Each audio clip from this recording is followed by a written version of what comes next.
कार्यक्रम में पूरी आपका तरीके मुझे से लगता बात है करनी समय कम है। पड़ेगी। जैसे अभी आपने मेडिकल के बारे में बताया, तो ये जो मूल में हम लोगों को जाना चाहिए, और इसलिए मैंने जी ये डिबेट छेड़ा है, और मैं समझता हूं कि हमारे दर्शक इसको देखेंगे, समझेंगे, क्योंकि ये समझना हमारे देश को बहुत जरूरी है।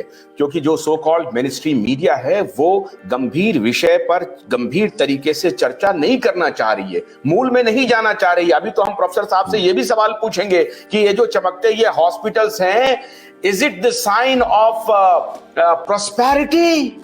No, this is not the sign of prosperity. अभी तो हम बिल्कुल देख कर रहे हैं कि ये सो कॉल्ड मॉडर्न मेडिसिन कितना मॉडर्न है। इसलिए बिल्कुल बिल्कुल हॉलिस्टिकली हमारी नीतिगत मुद्दों पर चर्चा होगी गंभीरता से। प्रोफेसर साहब, आपने हमारे लिए वक्त निकाला।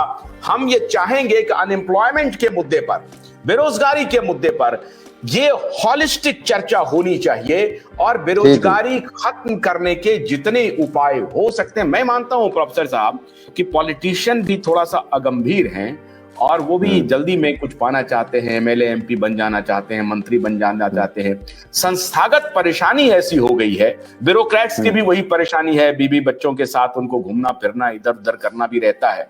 तो एक संस्थागत परेशानी हो गई है, और ये संस्थागत परिवर्तन की अब आवश्यकता है। उसके लिए हमें अब बृहत्तर डिबेट और संवाद छेड़नी पड़ेगी। बहुत बहुत शुक्रिया प्रोफेसर साहब, आपका बेशकीमती समय लिया हमने। आगे हम अनएम्प्लॉयमेंट के मुद्दे पर चर्चा करेंगे, लेकिन हम अपने देश के हुक्मरानों से और विपक्षी पार्टियों से यह कहते हैं कि बेरोजगारी के मुद्दे पर खाली कि रोजगार दे दो, रोजगार दे दो, रोजगार दे दो, रोजगार दे दो। अरे रोजगार दोगे कैसे, ये निर्णय करो। इसलिए नीतियां बनाओ और नीयत भी बनाओ। अगर आपकी नीयत ठीक होगी, नीयत के लिए पहले जानकारी चाहिए, और जानकारी के लिए आपको गंभीर होना पड़ेगा।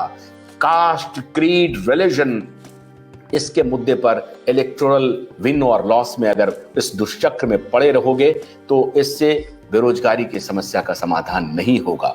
इसलिए अगर भारत में बेरोजगारों को ठीक से मदद करना चाहते हैं तो कृपा कर इन सतही मुद्दों से बाहर आकर के गंभीर होना शुरू कीजिए। मैं राजनीतिक पार्टियों से यही अनुरोध करता हूं। बहुत बहुत शुक्रिया प्रोफेसर साहब आपका।